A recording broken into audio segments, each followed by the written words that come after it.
time to get real. It's Realtv. It's a complete wipeout. The boat captain is in the water. Will the rescuers get there in time? The driver misses the exit. One wrong move, and he'll fall to the freeway below. A bomb explodes right in front of the cameraman.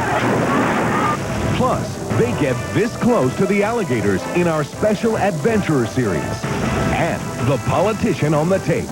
This is Realtv for Monday, December 27th, 1999.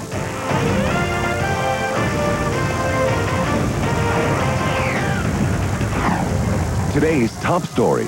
It looks like a perfect day for a boat race. The skies are clear. The water is calm. But here in Eugene, Oregon, something's about to go wrong at 165 miles an hour. That's gotta hurt. Rescue teams rush to the scene. They find the boat torn apart. Driver Johnny Heidemann is in the water. He is unconscious. And no wonder. A second angle shows the speeding boat overturned several times, then slam viciously into the water. I got that baby on tape. Incredibly, Johnny survives and talks to Realtv about the wreck that almost took his life.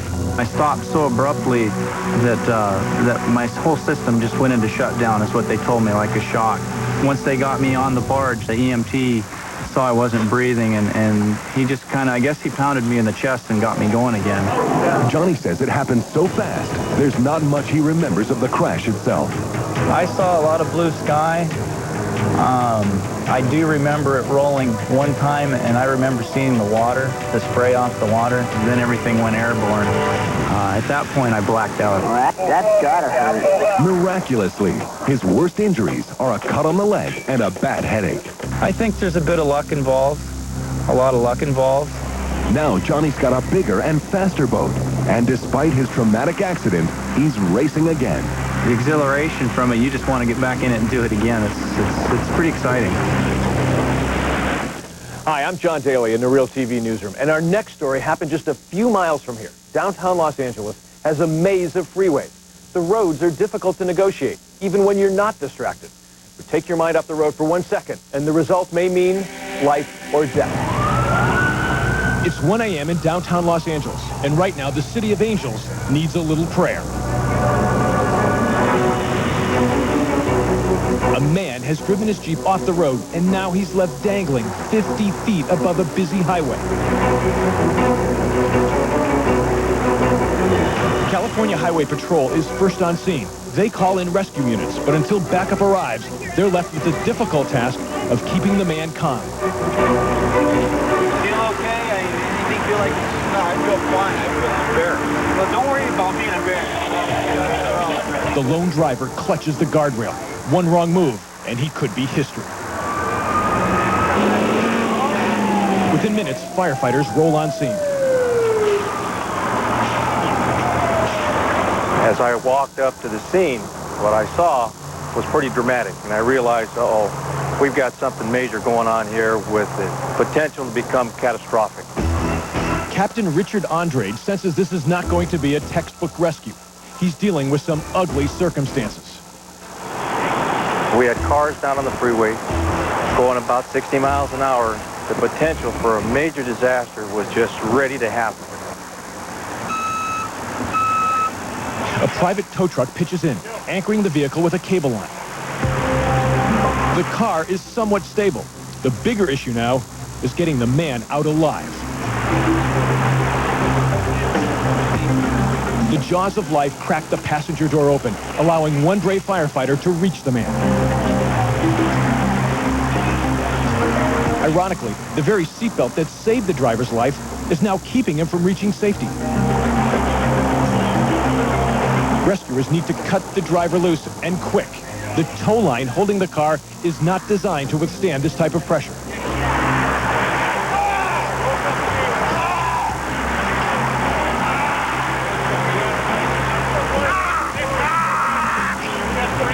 Rescuers gingerly pull the man free. He's suffering a broken leg.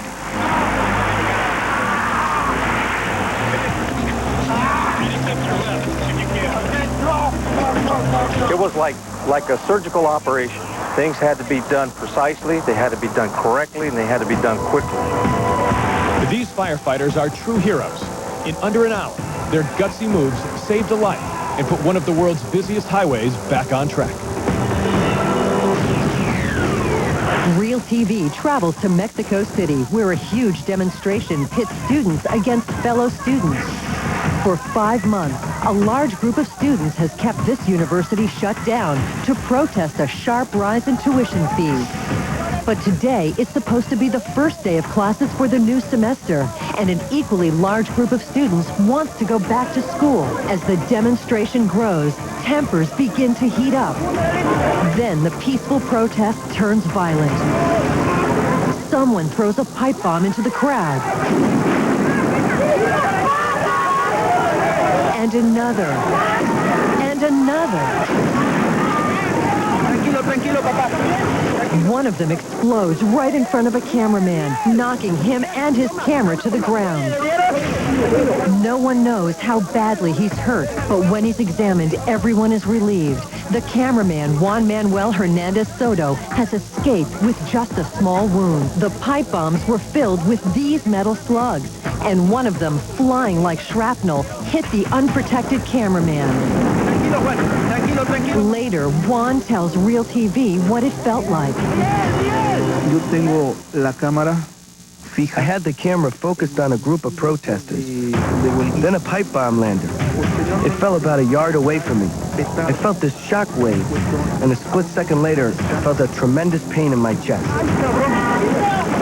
Thankfully, Juan is all right, and no one else is injured by the blasts.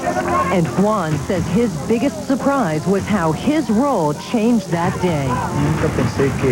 I never thought that while I was looking for news, I would become it.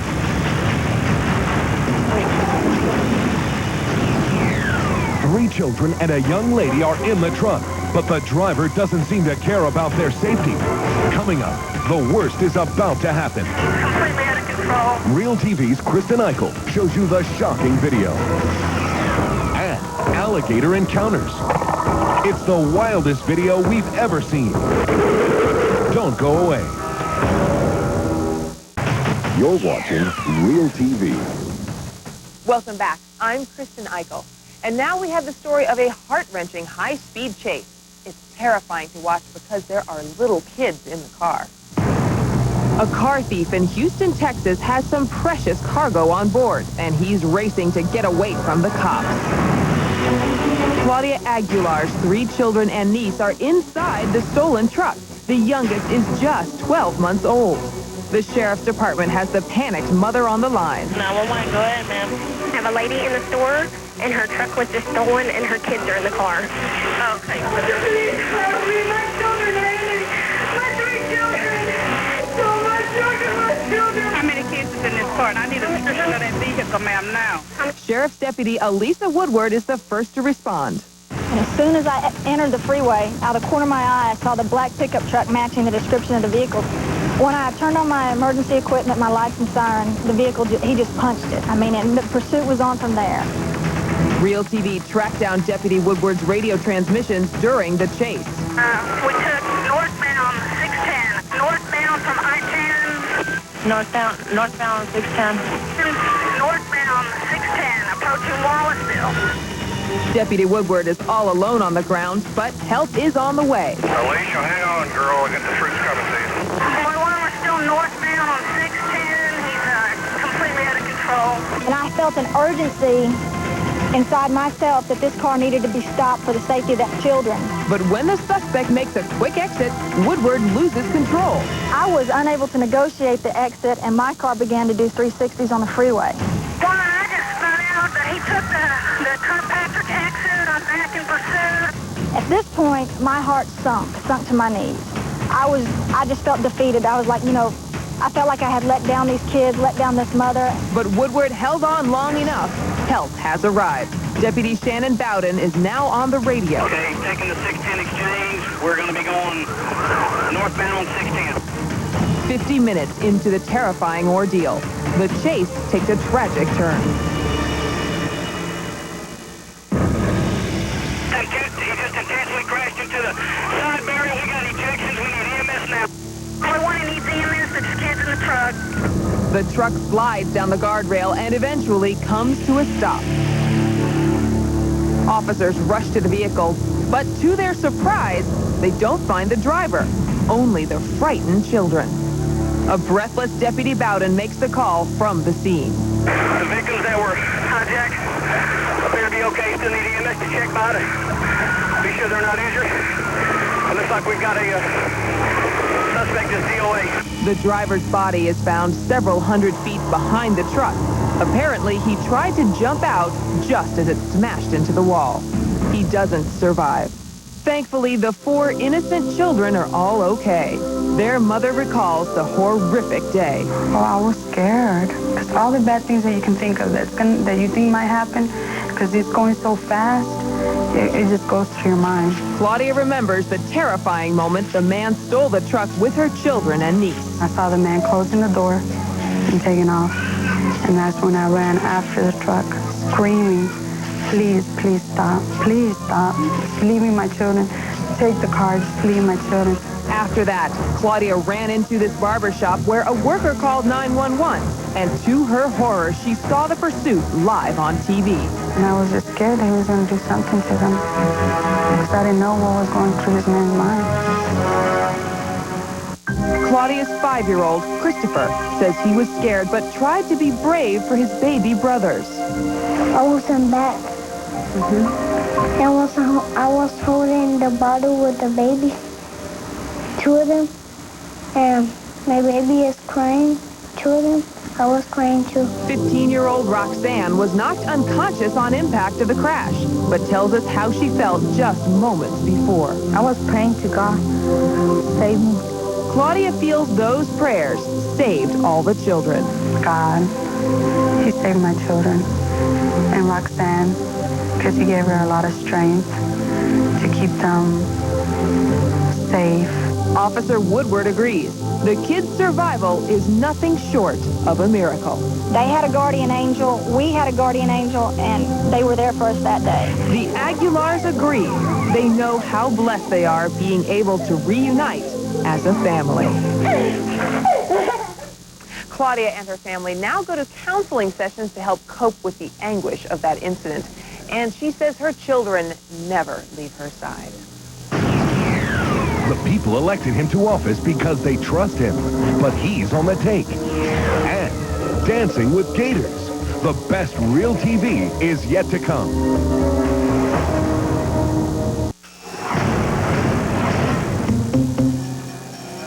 This man is the clerk of the courts in Franklin County, Ohio, and one of his job duties is to collect money sent in for traffic fines.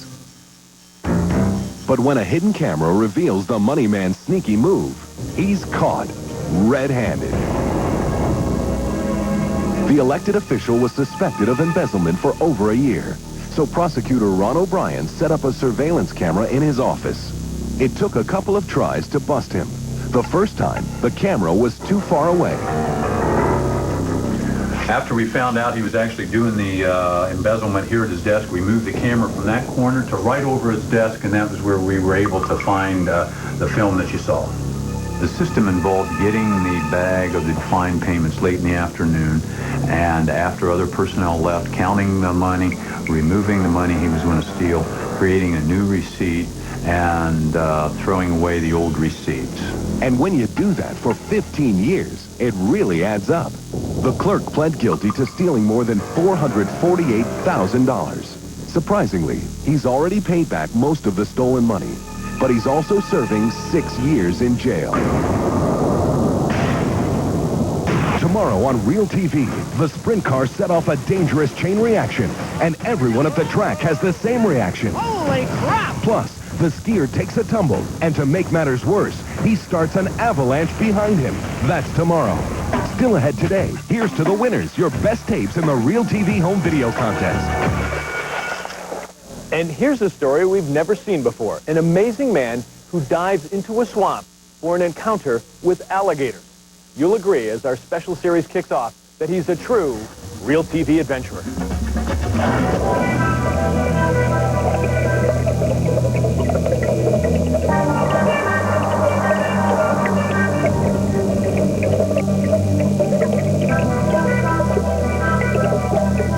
I've been called Alligator Man, Shark Man, Tarzan.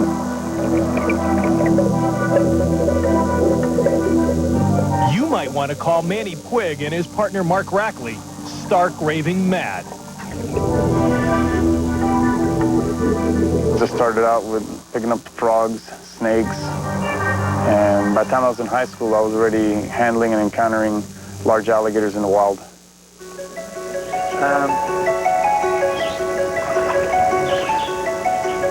Completely unarmed, these two catch alligators only on tape.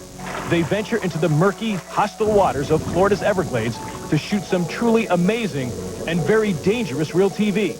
Adding to the insanity, they have no underwater breathing apparatus.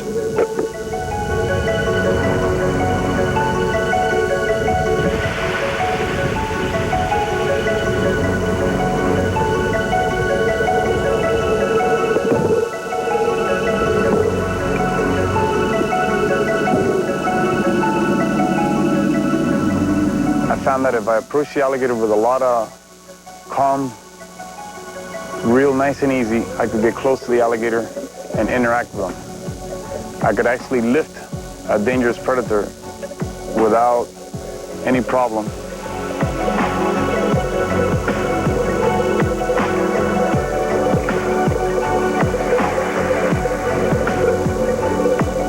With the alligator lulled into a trance, Manny performs like an aquatic Nureyev in a weird Jurassic ballet.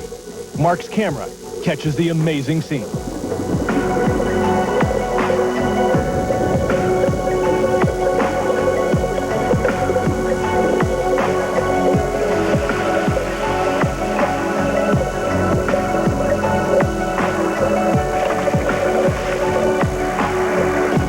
You know, they're dinosaurs, and just to be in the same water with them, it just is incredible. But this is a 500-pound dance partner that can bite your head off. I'm looking into his eyes, and I think this animal can just take me out in a split second. So it's like your heart beats, you know, it's racing sometimes when you're when I'm shooting.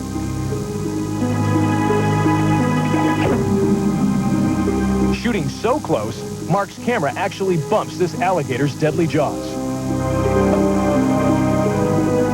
Sometimes they ignore him, sometimes they don't. On this day, Manny films Mark getting right in a lazy alligator's face.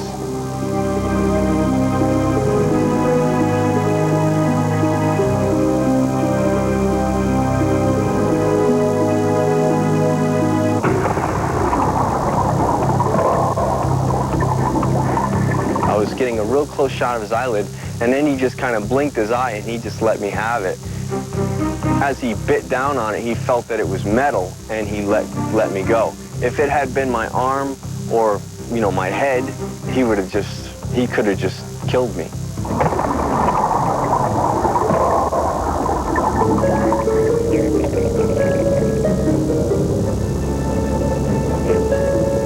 These incredible beasts are actually graceful beneath the surface.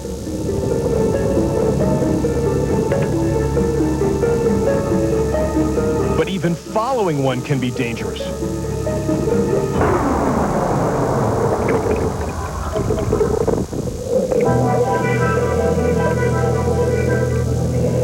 I don't recommend people to try this. We've been doing this for a long time. We're experts. We go in there with God's grace. We're not crazy, but if somebody else thinks it's okay. It's no problem. But there is some meaning behind this madness. Manny and Mark say they shoot these amazing videos to educate people about alligators. Instead of fearing the alligator, we're trying to give them a better understanding of the alligator so we can all coexist.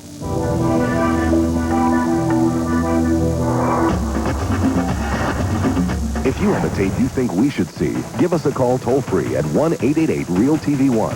Or on the web, you can find us at realtv1.com. And finally, the results of our big Real TV home video contest. Today, runner-up number 4, winning $1,000. Our congratulations to Jim Wolf in Connorsville, Indiana.